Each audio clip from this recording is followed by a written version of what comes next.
Bonjour à tous. Aujourd'hui, on va donc traiter de l'étymologie de l'image. L'image, c'est un emprunt du latin dès le XIe siècle. C'est un emprunt en fait du latin imaginem, qui est l'accusatif d'imago et qui renvoie à l'image, puis même à la représentation, au portrait, au fantôme et même à l'apparence. Et en France, il va d'abord prendre le sens de statue.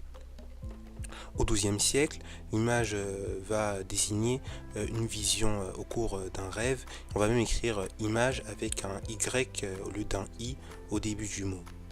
Également au XIIe siècle, l'image va désigner ce qui produit ou imite quelque chose. Par exemple, dans l'expression à l'image de, cela va signifier à la ressemblance de. Et dans l'ancien français, l'image va désigner la reproduction inversée qu'une surface polie donne d'un objet qui s'y réfléchit. Au XIIIe siècle, l'image va même prendre un sens rhétorique et va désigner l'évocation dans le discours d'une réalité différente de celle à laquelle renvoie le sens propre du texte, mais qui reste liée à elle par une relation d'analogie, par exemple dans la locution faire image qui désigne évoquer quelque chose. Au XVIe siècle, l'image va prendre le sens d'une manifestation sensible de quelque chose d'abstrait ou d'invisible, et ce qui évoque une réalité de nature différente en raison d'un rapport de similitude.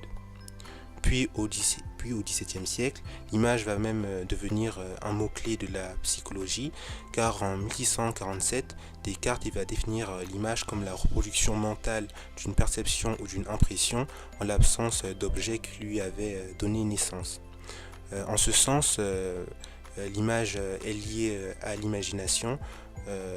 On a ainsi utilisé indistinctement idée ou image jusqu'au milieu du XVIIIe siècle. L'image au XVIe siècle va également s'opposer à la réalité, aux choses, aux concepts ou encore à l'idée abstraite. L'image va se dire d'une vision intérieure plus ou moins exacte de quelque chose et d'un produit de l'imagination. Au XVe siècle, on va avoir également le développement de nombreuses locutions qui vont reprendre le sens d'image du XIIe siècle, qui était le fait que l'image était la représentation graphique d'un objet ou d'une personne. Par exemple, en 1890, on va avoir l'apparition de la locution belle image, qui est aujourd'hui sortie d'usage et qui signifiait une femme au visage inexpressif.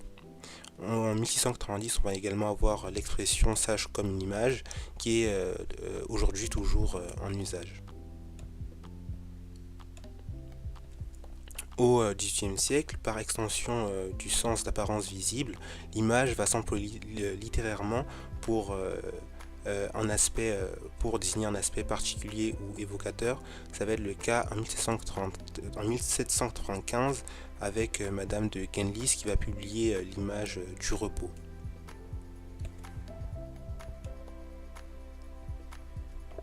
Au XIXe siècle, l'importance des représentations planes jusqu'alors limitée à un nombre restreint, notamment par la gravure, s'accroît avec l'apparition de nouvelles techniques, mises en rapport ou non avec des textes imprimés. Les images sont reproduites par la photographie, puis par diverses techniques en 1850. D'ailleurs, l'image est attestée dans ce contexte en 1840. Également au XIXe siècle, en 1873, on va voir l'apparition du terme image d'Épinal, qui va désigner une image de facture souvent naïve, produite par la célèbre imprimerie d'Épinal, d'Épinal donc au XIXe siècle. Puis cette expression image d'Épinal va désigner toute image populaire et naïve, et par figure d'expression, l'image d'Épinal va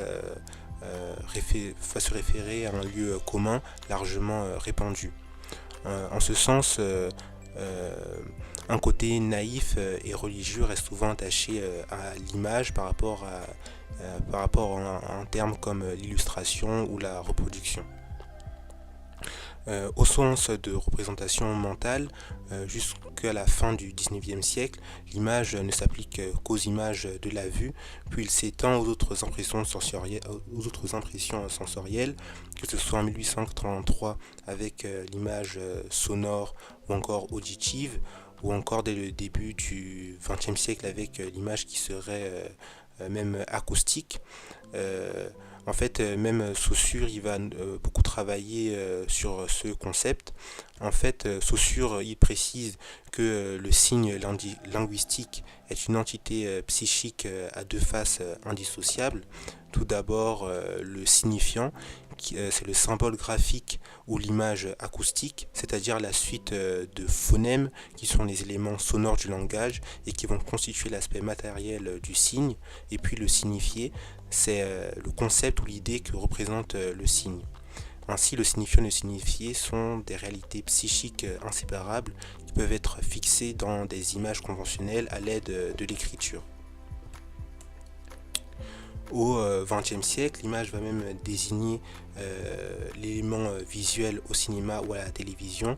On parle par exemple d'arrêt sur image.